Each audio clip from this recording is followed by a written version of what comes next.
Hi guys, welcome back to Trade Manza's weekly series, the stock market recap. Before we get started with the recap of this eventful week, please subscribe to our channel, switch on notifications, and do like our videos as we're going to be bringing you interesting content like this every day. So now let's get started with the market recap. As discussed in last week's videos, Nifty was at a very important level of 17,400 and 17,300 where it was facing some resistance and where it could possibly reverse as it could be the high of the last swing. However, as visible from the chart, Nifty has given a very clear breakout and is now looking to be in an uptrend again. If we switch to a time frame with some moving averages, we see that the 20-day moving average, which is the blue line, has just crossed over the 50-day moving average, which is a bullish sign.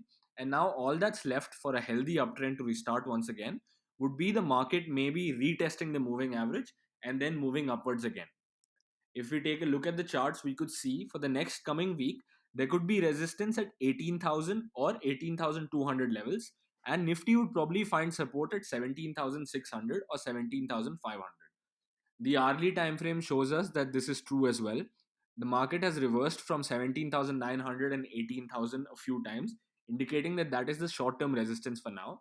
Whereas 18,200 could be the resistance until more eventful events in February. And support for now could be 17,600 and 17,700. If we take a look at the option chain, this data is verified as well.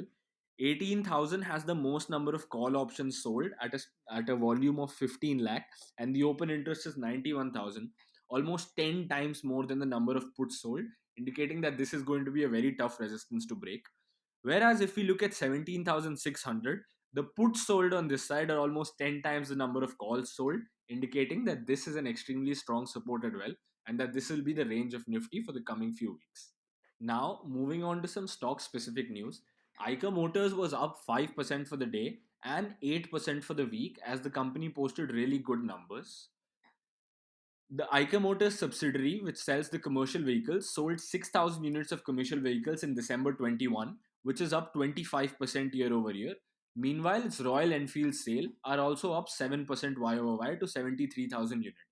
Royal Enfield being the somewhat luxury bikes, a growth of 7% in this segment is extremely bullish for the company, and this has reflected in the stock price, which gave a movement of almost 9% in the week.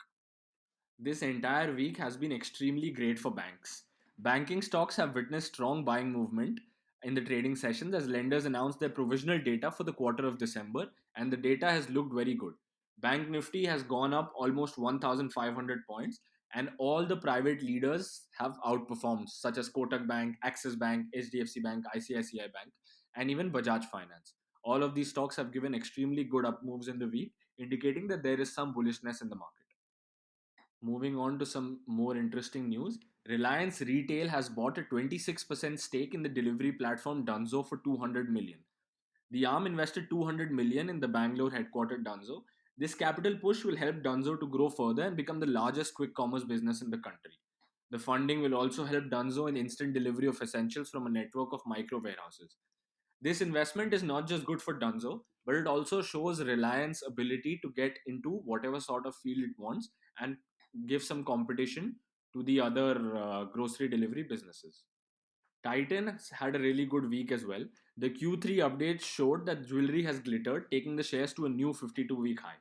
Titan's mainstay jewelry business, which accounts for more than 85% of the revenues, saw an increase of 37% year over year. These are extremely bullish numbers, indicating that people still have spending capacity and are spending on things such as gold. Moving on to some global cues. Even though the Indian stock markets had a really good week, this was not true for the US stock markets as the Nasdaq and Dow are all down 3 to 6% for the week. Bitcoin and other cryptocurrencies have fallen as well because of the hawkish Fed minutes. Now, what do I mean when I say hawkish Fed minutes? We have been talking about interest rates as well and how interest rates have been kept low to provide cheap capital to all companies. This has made it easy for all sorts of companies to access capital and even risky assets go up in low interest rate environments. Now, the Fed has said that due to inflation becoming a big problem, they will be increasing interest rates and the interest rates could be coming sooner than expected. And the Fed has confirmed this as well, which is why all risk assets such as cryptocurrency, growth stocks, tech stocks took a big hit. In other news, China's factory activity grew at its fastest pace in 6 months in December, driven by production hikes and easing price pressures, but a weaker job market and business confidence added uncertainty. Even the Chinese stock market has been giving somewhat good returns in the last couple of weeks, as stocks like Alibaba, TSMC, Tencent have all rebounded because of the good Chinese economic data. This shows that emerging markets such as India and China are outperforming the US for now. But as soon as interest rates go up, since emerging markets are considered riskier, these are going to be the first markets to take a hit, and the safest market would be US as well. There was some other interesting data in US as well. The non-farm payrolls rose by 199,000, which is actually way below the forecast of 400,000.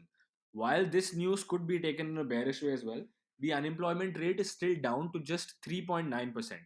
At pre-pandemic levels, the unemployment rate used to be 3.5%. So one can take the number being as 3.9% as a good sign. And a slow in the growth of jobs could also mean that the job market is starting to saturate, meaning that it is returning to pre pandemic levels and things are going to be normal soon. So, guys, this has been a very tough week with mixed signals from everywhere. However, the next coming few weeks, especially the month of February, are going to be very important for stock markets all over the world. Stay tuned to our channel as we're going to keep bringing you updates like this so that you can make some money from the market. Thank you.